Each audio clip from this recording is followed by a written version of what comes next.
जयवीर सिंह जी। मथुरा, वृंदावन, बरसाना, गोकुल, बलदेव, गोवर्धन, ये सभी तीर्थों को सजाया जा रहा है। पहले सिपाही महोत्सव होता था, उसमें न राग था, न रंग था, न भाव था, न भाषा थी। आयोजकों को भी पता नहीं था कि क्या हो रहा है। और भाइयों बहनों, अब उत्तर प्रदेश में अयोध्या का दीपोत्सव होता है। अयोध्या की दीपावली देखी ना, हमारे प्रजापति जी यहां आए थे।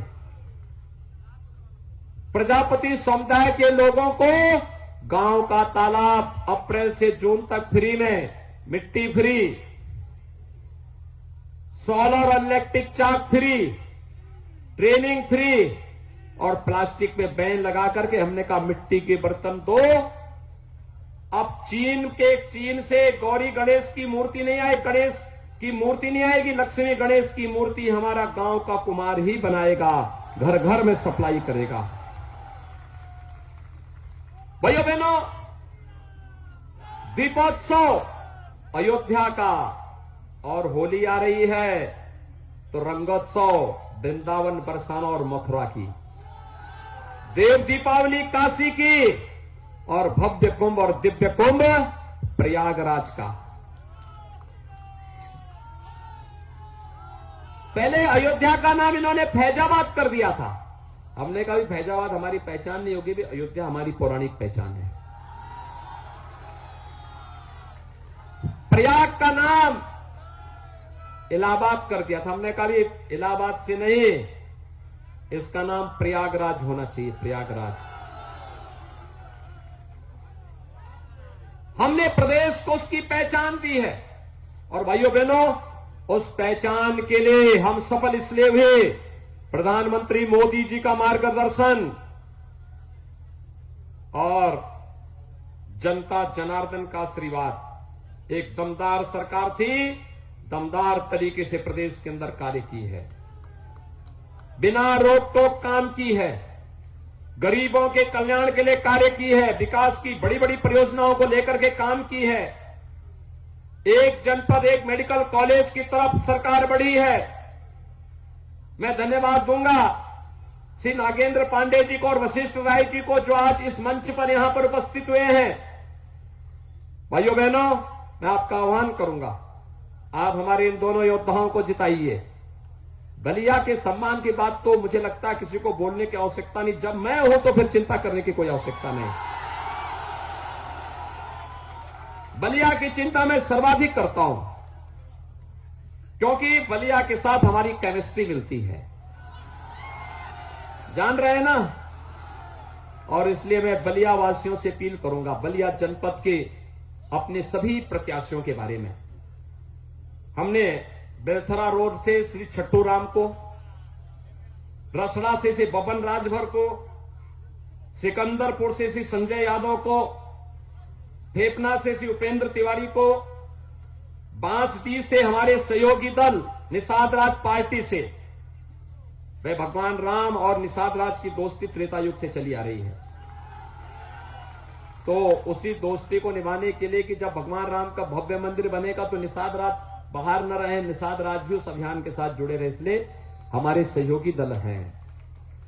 और वहां से श्रीमती केतकी सिंह को भारतीय जनता पार्टी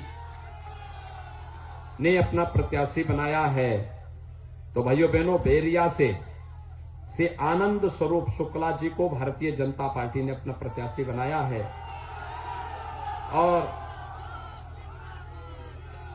लखनऊ में मैं पिछले 12 वर्षों से देखता हूं, एक नौजवान जो बलिया से गया, लखनऊ की सड़कों पे जब घूमता था तो केवल उसके पीछे एक नाम दिखता था, बलिया, बलिया। और वह नाम है भाइयों कोई और नहीं, वह नाम है दया शंकर सिंह का। वो बलिया की पहचान बन गए। बलिया के लिए वे विधायक रहे हो न रहे हो, अब तक विधायक नहीं चुना उनको, लेकिन बलिया के लिए काम करने की इच्छा रखते हैं, बलिया जनपद से जुड़ी हुई समस्या का समाधान रखने के लिए इच्छा रखते हैं, काम करना चाहते थे। अब तक ये लखनऊ के विकास में रुचि ले रहे थे, तो मैंने इनको कहा, मैंने कहा यार लखनऊ में तो सारी सरकार बैठी हुई है, आप जाइए बलिया जनपद में, जाइए बलिया में काम करिए। आज ये बलिया, इनको हमने प्रदेश की जिम्मेदारी दी थी। हमने कहा देखिए सपा के नेता अभी से अपना टिकट बुक करा रहे हैं भागने के लिए। ठीक है, कहां इनको जगह मिलेगी? कोई इंग्लैंड का टिकट बुक करा रहा है, कोई ऑस्ट्रेलिया का करा रहा है, कोई नेपाल छुपते छुपते कह रहा कि अब परिणाम देखना क्या, तो जनता 4 चरणों को तय कर चुकी है, 5वां चरण कल तय होने वाला है। और भाइयों बहनों, जैसे चुनाव हो रहे हैं वे लोग अपना बोरिया बिस्तर बांध रहे हैं और भागने की फिराक में। जिसकी क्षमता है वो इंग्लैंड जा रहा है, जिसकी क्षमता नहीं है तो वह दूसरे राज्यों की तरफ रुख कर रहा है कि अब चलो कहीं जाए। लेकिन भाइयों बहनों, सबको सुरक्षा, सबके सम्मान के साथ हमारी सरकार काम की है और इसीलिए इन 2 योद्धाओं को हमने खड़ा किया है, बैरिया से आनंद स्वरूप शुक्ला को और बलिया से दयाशंकर सिंह को। ये चुनाव जीत करके एक दमदार सरकार बनाने में अपना योगदान देंगे। आप लोग सभी सहमत हैं? आप मुझे बताइए, दमदार सरकार चाहिए या दुमदार सरकार चाहिए? दमदार सरकार चाहिए ना? ऐसी सरकार जो एक हाथ में एक्सप्रेसवे लेकर के आ सके और दूसरे हाथ से बुलडोजर का स्टीयरिंग थाम